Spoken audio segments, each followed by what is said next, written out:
Hello guys! Kumusta na kayo? Sa mga sari-sari store natin dyan, gusto kong i-share sa inyo guys. Napapansin nyo ba naglalagay sila ng signage sa aming tindahan?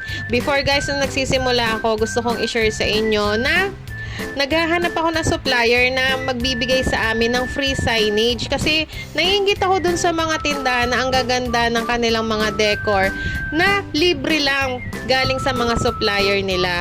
Pero ang tagal ko guys nagtitinda, walang nagbibigay sa amin ng free signage. At kahit pintura, tarp, ako pa talaga nagpapagawa. Kaya inggit na inggit ako before. Pero ngayon ko napatunayan guys na aantay mo pala talaga yung tamang panahon para ikaw naman yung lapitan ng mga supplier para lagyan ng mga signages nila.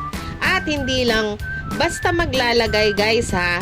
May signages guys at mga marketing na nagbibigay ng bayad para lang ayusan yung tindahan mo.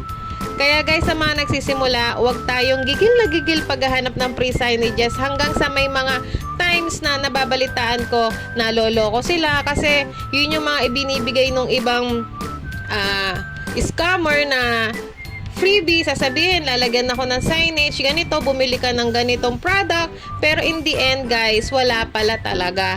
So, para sa akin, wag nyong madaliin kasi darating talaga yung time na moment mo naman. So, natutuwa ako guys kasi sila na talaga lumalapit para magkaroon ng mga free signages ang aming munting tindahan guys. At nakakatuwa pa guys, yung isang signage dyan guys is may promotion, may bayad. So, kahit pa paano, meron tayong nakukuha passive income dahil lang sa mga signages. So, ayun lang guys, gusto kong i-share, wag tayo magmadali. Darating yung time na tayo mismo ang lalapitan ng mga supplier para magkaroon ng mga free signages. Yun lang guys, gusto kong i-share sa inyo. Sana meron kayong natutunan. Bye!